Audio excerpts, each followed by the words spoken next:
اعوذ باللہ من الشیطان الرجیم بسم اللہ الرحمن الرحیم وبہ نستعین۔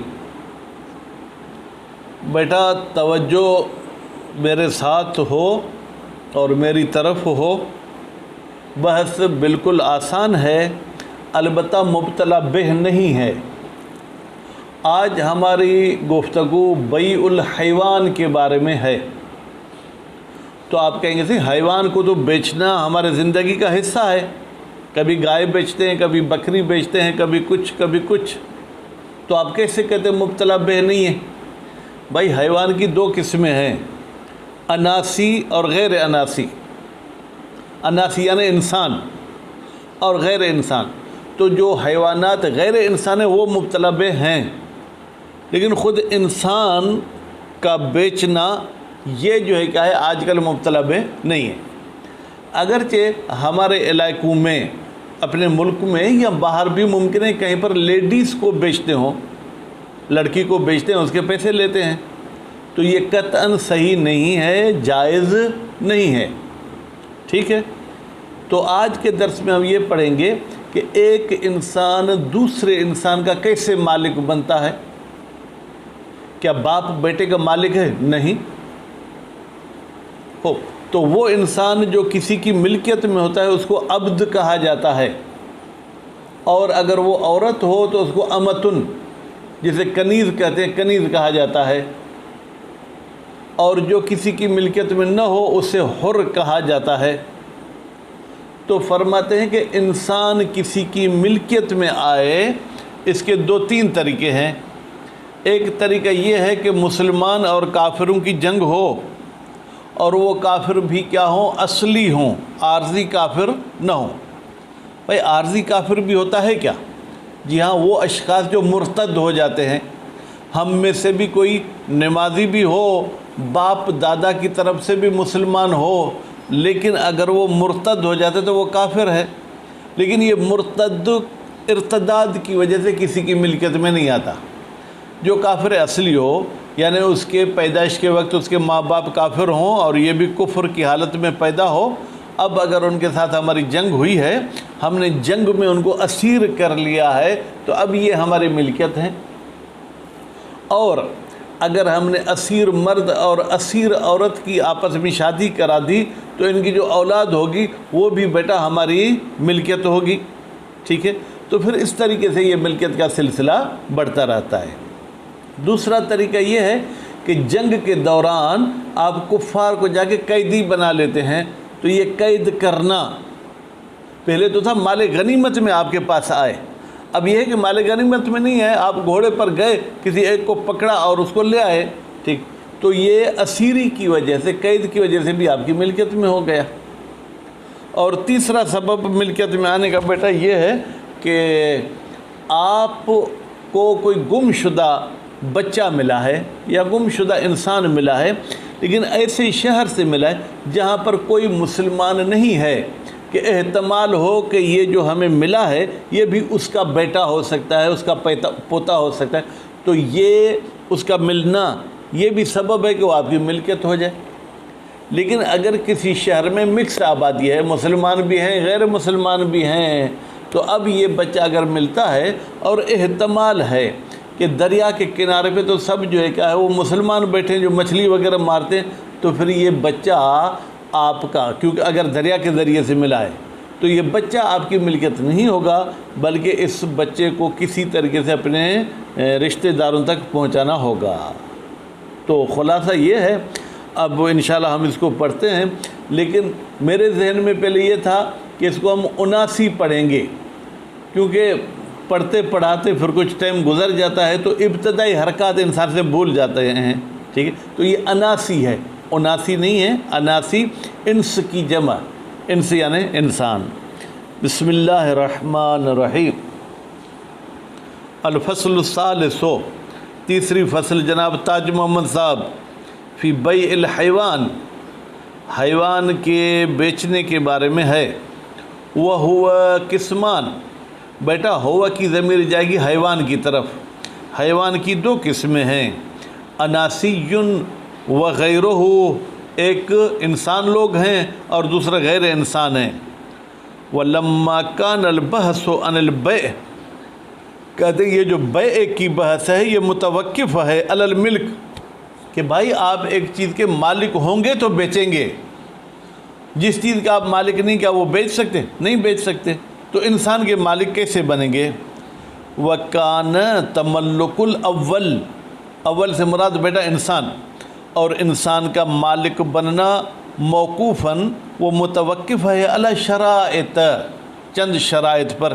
نبہ علیہا، نبہ کا فاعل کون ہے بیٹا؟ شہید الاول، یعنی شہید اول نے متوجہ کیا ہے علیہا، ان شرائط کے بارے میں اولاً پہلے، ثم عقبہ، پھر جناب اس تنبیہ کے بعد لائے ہیں کس کو؟ بِأَحْكَامِ الْبَيْعِ، کہ انسان کو کیسے بیچیں گے۔ وثانی، ثانی سے مراد بیٹا کیا ہے؟ غیر انسان، اور غیر انسان جو دوسرے حیوانات ہیں، وَإِنْ كَانَ كَذَلِكَ، اگرچہ وہ بھی ایسے ہی ہیں بیٹا۔ اب یہ ترجمہ کرنا کہ ایسے ہی ہیں، یہ ترجمہ بھی ایسے ہی ہے، کذالک کو واضح تو کریں نا۔ کہتے ہیں ان حیوانات کا بیچنا بھی متوقف ہے ملکیت پر، جیسے انسان کا بیچنا متوقف ہے ملکیت پر، غیر انسان کا بیچنا بھی متوقف ہے ملکیت پر، لیکن اِلَّا أَنَّ لِذِكْرِ مَا يَقْبَلُ الْمِلْكَ مِنْهُ، لیکن یہ بات ذہن میں رکھیں کہ اگر ہم ذکر کریں ما ان حیوانوں کو جو قبول کرتے ہیں ملکیت، منہ کی ضمیر بھی ماں کی طرف جائے گی، ماں سے مراد حیوانات ہیں، محلاً آخر، اس کو بیٹا کتاب متاجر میں ہم ذکر نہیں کرتے ہیں، بلکہ ہم اس کو کہاں پر ذکر کرتے ہیں؟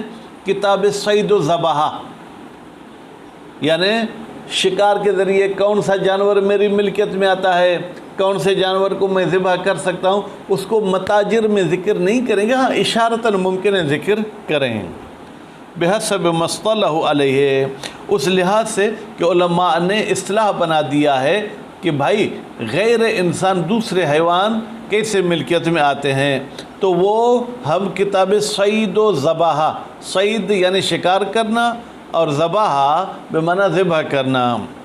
فقال، مصنف نے فرمایا، والاناسی، انسان، تملکو بسبیہ، وہ ملکیت میں آتے ہیں قید کرنے کے ذریعے، مع الکفر الاصلی، اور دوسری شرط یہ ہے کہ جو قیدی ہے وہ اصلی کافر ہو، عارضی کافر نہ ہو، بیٹا مرتد عارضی کافر ہوتا ہے ہو، وَكَوْنُهُمْ، اور دوسری شرط یہ ہے، پس پہلی شرط یہ ہے کہ بیٹا قید کے ذریعے ہو، دوسری شرط یہ ہے کہ وہ کافر اصلی ہو، اور تیسری شرط کہ وہ کافر غیر ذمی ہو۔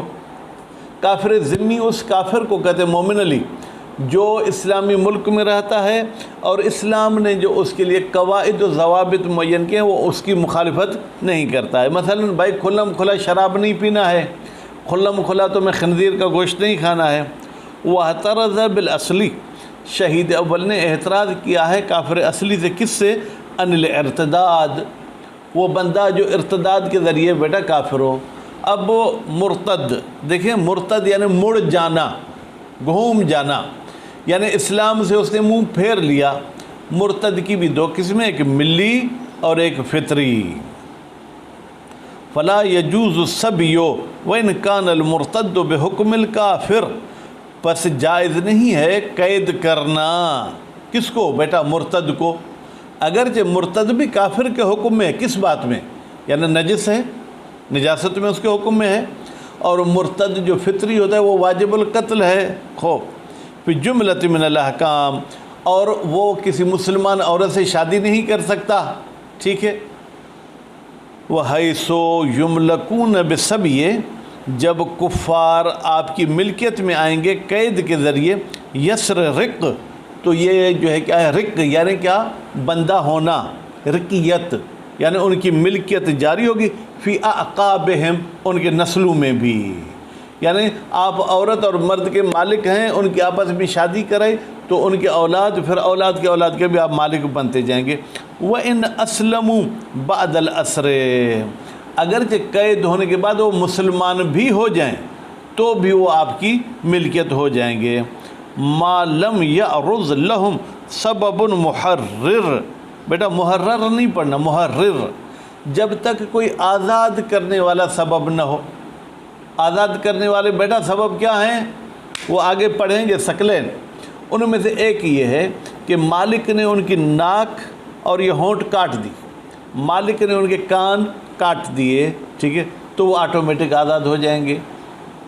یا اتفاق سے اگر وہ کنیز تھی اور مالک سے صاحب اولاد ہو گئے، جسے ام ولد کہتے ہیں، تو وہ بھی جیسے ہی اس کا مالک مرے گا تو بیٹے کی ملکیت میں آ کے آزاد ہو جائے گی، جب تک ان کے پاس کوئی ایسا سبب نہیں بنا جو ان کو آزاد کرے۔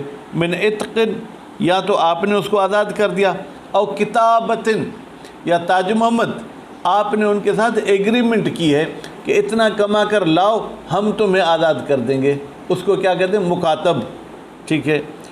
او تنکیل، تنکیل یعنی آپ نے اس کا جو ہے کیا ہے ناک، ہونٹ، کان وغیرہ کاٹے ہیں۔ اور رحم، یا وہ کسی طریقے سے آپ کا رشتہ دار نکل آیا، علی وجہ، کسی طریقے سے، مثلا انسان اپنے ماں باپ کا بیٹا مالک نہیں بن سکتا۔ آپ چھوٹے بچے تھے، مسلمان ہو گئے، آ گئے مسلمانوں کے ملک میں، آپ کے ذہن میں اپنے باپ کی تصویر بھی نہیں ہے، اتفاق سے جنگ ہوئی، آپ کا باپ آپ اسیر کر کے لے آئے، تو آپ نے کہا تم میری ملکیت ہو۔ بعد میں جب آپ نے جا کے شناختی کارڈ، بے فارم، یہ وہ نکالے، پتہ چلا یہ تو آپ کا باپ ہے، تو باپ آٹومیٹک آزاد ہو جائے گا۔ والملکوت فی دار الحرب، بیٹا ملکوت ملا ہوا جس کو اپنے سندھی میں بولتے ہیں لدھل بار، ٹھیک ہے، جو ملتا ہے بچہ کہاں پر بیٹا؟ وہ فی دار الحرب، کافر حربیوں کے شہر میں۔ ویسے دار گھر کی معنی میں ہے، لیکن یہاں پر شہر لے لیں مراد۔ رکن، تو یہ جو گم شدہ بچہ تھا اور ملا ہے، یہ بھی رق، یعنی یہ بھی ملکیت میں آ جائے گا۔ اذا لم یکن فیہا، جب اس دار الحرب میں نہیں ہے کوئی مسلمان، صالح لتولدہ من ہو، کہ صلاحیت رکھتا ہو کہ یہ بچہ پیدا ہوا ہے، من ہو اس مسلمان سے۔ مثلا بیٹا مسلمان شادی شدہ ہیں، ان کی شادی کو 5 سال ہوئے ہیں، بچہ 4 سال کا ہے، لیکن اگر ان کی شادی کو 5 سال ہوئے ہیں، بچہ 10 سال کا، تو یہ تو ان کا بیٹا نہیں ہو سکتا، ٹھیک ہے۔ یا مسلمان غیر شادی شدہ ہے، پھر بھی یہ اس کا بچہ نہیں ہو سکتا، یعنی وہ ایسے مسلمان ہوں کہ جن پر کسی طریقے سے ثابت ہو کہ یہ ان کا بچہ ہے۔ بخلاف لقیت دار الاسلام، بیٹا لقیت بھی ملکوت کی معنی میں ہے، بخلاف اس انسان کے جو ہمیں ملتا ہے اسلامی شہر سے۔ فَإِنَّهُ حُرٌّ ظَاهِرًا، بتحقیق شان یہ ہے، یا شان نہیں کہیں بیٹا، فَإِنَّهُ کی ضمیر لقیت کی طرف پلٹائیں، یعنی یہ لقیت ظاہراً آزاد ہوگا، کیونکہ مسلمانوں کا شہر ہے، مسلمانوں کا ملک ہے، تو مسلمان کبھی بھی کسی کی ملکیت میں نہیں آتا۔ الا ان یبلغ، مگر یہ کہ یہ بچہ بالغ ہو جائے، وہ یرشد، اور اچھے اور برے کی پہچان رکھتا ہو، علی الاقوی، قول قوی کے مطابق، اور پھر وہ کیا کرے؟ وہ یقر علی نفسہ برق، اور وہ اقرار کرے کہ بھائی میں عبد ہوں، ٹھیک ہے۔ ایک قانون ذہن میں رکھ لیں، کیونکہ ابھی آپ ماشاءاللہ بڑے مولوی صاحب ہوتے جا رہے ہیں، اقرار العقلاء علی انفسہم نافذ، ٹھیک ہے، یا جائز۔ اگر ایک عقل مند اپنے خلاف خود اقرار کرتا ہے تو وہ نافذ ہوگا، یعنی اگر میں یہ کہتا ہوں کہ زید کے میری طرف 5000 ہیں، تو حاکم شرع میرے گلے سے پکڑ کے کہے گا 5000 دے دو، میں کہوں گا کوئی شاہد، وہ کہیں گے آپ نے اپنی زبان سے اقرار کیا، ٹھیک ہے۔ اسی طریقے سے اگر وہ اقرار کرتا ہے کہ میں عبد ہوں، تو پھر اس کو ہم کہیں گے ٹھیک ہے آ جاؤ، اب میں تمہیں منڈی میں بیچنے چلتا ہوں۔ وَيُقْبَلْ مِنْهُ، بیٹا یقبل کا نائب فاعل کون ہے؟ ہوا کی ضمیر، اور وہ ہوا کی ضمیر کہاں جائے گی؟ یا رقیت کی طرف پلٹے ہیں، یا اقرار، پھر اس کا اقرار قبول کیا جائے گا۔ الاصح القولین، 2 قول میں سے اصح قول یہی ہے، لأن اقرار العقلاء علی انفسہم جائز، اللہ بیٹا یہاں ضرر کی معنی میں ہے، اس لیے کہ اگر عقل مند اپنے خلاف کوئی اقرار کریں گے تو وہ اقرار جو ہے کہ جائز بمعنی نافذ، وہ اقرار نافذ ہوگا۔ وکیل لا یقبل، اور قول کیل کہتا ہے کہ نہیں، اگر وہ اقرار کرے بھی صحیح کہ میں رق ہوں، تو اس کا اقرار قابل قبول نہیں ہے۔ کیوں؟ لسبق الحکم بحریتہ شرعاً، بھائی میرے توجہ، دیکھیں بالغ ہونے سے پہلے شریعت نے اس کو آزادی کا حکم دے دیا ہے، یہ تو بالغ ہونے کے بعد اقرار کرتا ہے نا کہ میں یہ رق ہوں۔ کہتے ہیں جب آپ پر آزادی کا ٹھپا لگ گیا تو اب آپ کے کہنے سے بھی آپ رق اور کسی کی ملکیت میں نہیں آئیں گے۔ فلا یتعقبھا، بیٹا ہا کی ضمیر جائے گی حریت کی طرف، یعنی حریت کے پیچھے پیچھے پھر نہیں آئے گا کون؟ الرق، رقیت بذالک اقرار کی وجہ سے۔ وَقَذَا الْقَوْلُ فِي لَقِيتِ دَارِ الْحَرْبِ قضا، بھائی جیسے اسلامی شہر میں کوئی انسان ملتا ہے اس کا ہم نے حکم لگا دیا کہ وہ آزاد ہے، اسی طریقے سے اگر کوئی بچہ ہمیں کافروں کے شہر سے ملتا ہے، ٹھیک ہے، اذا کان فیہا مسلم، البتہ وہ کافروں کے شہر میں کوئی مسلمان ہیں کہ یہ بچہ اس کے ساتھ ملحق کیا جا سکتا ہے، تو اس کو بھی ہم کہیں گے تم آزاد ہو۔ وَكُلُّ مُقِرٍ برقیت، اور ہر وہ شخص جو اقرار کرتا ہے کہ میں رق ہوں، میں کسی کی ملکیت ہوں، بعد بلوغ ہی و رشد ہی، بالغ ہونے کے بعد یہ اقرار کرتا ہے۔ اور رشد بیٹا بالغ ہونا یعنی صرف کپڑے نجس کرنا، ٹھیک ہے، اور رشید ہونا یعنی اچھے برے کی تمیز رکھنا، ٹھیک ہے۔ کہتے ہیں اگر کوئی شخص بالغ بھی ہو گیا، رشید بھی ہے، وہ جہالت نسب ہی، لیکن اس کے نسب کا ہمیں پتہ نہیں ہے کہ بھائی یہ کس کا بیٹا ہے، الف کا بیٹا ہے، بے کا بیٹا ہے، مسلمان کا بیٹا ہے، غیر مسلمان کا بیٹا ہے، مسلمن کان ام کافرن، چاہے وہ مسلمان ہو جو مجہول نسب ہے یا کافر ہو۔ خوب، لمسلم اقر ام لکافر، چاہے وہ مسلمان کے لیے اقرار کرے کہ میں تاج محمد کا رق ہوں، یا ایک کافر کے لیے کہے کہ میں مثلا جو ہے کیا ہے مودی کا عبد ہوں، ٹھیک ہے، وہ تو کیا ہے کہتے ہیں وہ بھی قبول کیا جائے گا۔ وَإِنْ بِيَعَ الْكَافِرُ لَوْ كَانَ الْمُقِرُّ مُسْلِمًا، لیکن ایک بات ہوگی بیٹا، اگر یہ اقرار کرنے والا مسلمان ہے اور کہتا ہے کہ میں کافر کا عبد ہوں، تو ہم کہیں گے تم اس کے عبد ہو، لیکن پھر کافر کے جا کے کان سے پکڑیں گے کہ یہ تم بیچو، تم مسلمان کے مالک نہیں رہ سکتے، پیسے اسی کافر کو دے دیں گے۔ والمسبی حال الغیبت، اچھا امام زمانہ پردہ غیب میں ہے، ٹھیک ہے، ان کے غیبت کے زمانے میں مسبی مرمی کے وزن پر ہے بیٹا، یعنی قید شدہ، جو امام علیہ السلام کے غیبت کے زمانے میں قید کیا جائے، یجوز و تملک ہو، جائز ہے کہ اس کے ہم مالک ہو جائیں، یعنی اس کے مالک ہونے میں کوئی اعتراض نہیں ہے۔ ولا خمس فی ہے، اور اس مسبی میں کوئی بیٹا خمس بھی نہیں ہے، للامام، نہ سہم امام ہے، ولا لفریق ہی، اور امام کا جو فریق ہے یعنی کیا ثقلین شاہ مثلا سادات کہیں کہ اس عبد کا آدھا حصہ ہمیں دے دو، فریق ہی کی ضمیر جائے گی امام کی طرف، فریق سے مراد سادات، نہ سادات کا حصہ ہے نہ امام کا حصہ ہے۔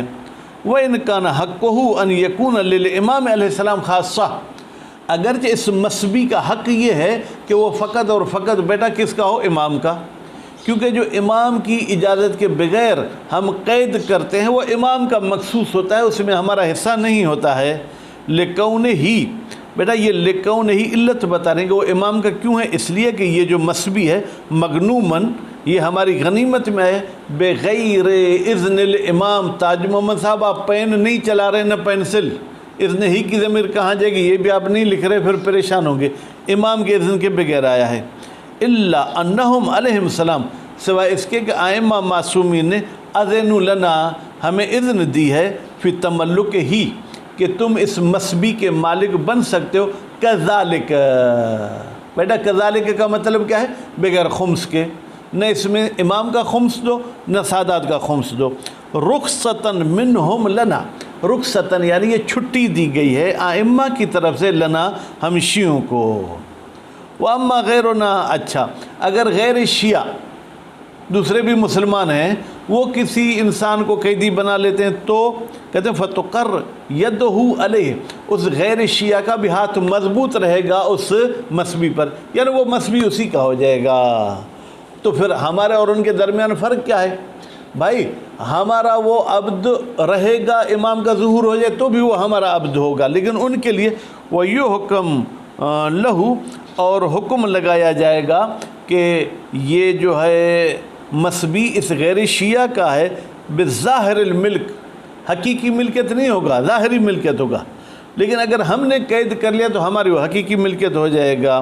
لشبہت، بھائی یہ کیوں ظاہری لحاظ سے اس کی ملکیت ہوگا؟ کیونکہ ہمیں شبہ ہو رہا ہے کہ بھائی اس نے پکڑا ہے، اسی کے ہاتھ میں ہے، اب اس سے چھیننا مناسب نہیں ہے۔ کتملک الخراج والمقاسمہ، بیٹا توجہ، جیسے غیر شیعہ مالک بنتے ہیں خراج کے، خراج یعنی یہ جو ٹیکس وغیرہ ہم لگاتے ہیں کافروں کی پراپرٹی پہ، ٹھیک ہے، مقاسمہ جو تقسیم کے ذریعے ہم ان سے کچھ حصہ لیتے ہیں، فلا یؤخذ منہ، پس اخذ نہیں کیا جائے گا اس قیدی کو اس غیر شیعہ سے بغیر رضا ہو، اس کے بغیر رضایت کے، مطلقاً، یعنی نہ کسی فراڈ کے ذریعے، نہ جو ہے کیا بندوں کے زور پر، نہیں بھائی وہ غیر شیعہ بھی مسلمان تو ہے نا، تو یہ ہم کہیں گے ظاہری لحاظ سے تمہاری ملکیت ہے۔ اب آپ کے پاس کتنا ہوا ہے بیٹا؟ ایک صفحہ ہو گیا یا کم ہوا ہے؟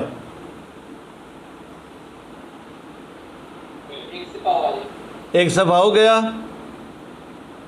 میرے خیال میں یہیں پر ہم بس کرتے ہیں۔ وصلی اللہ علی محمد و آل محمد۔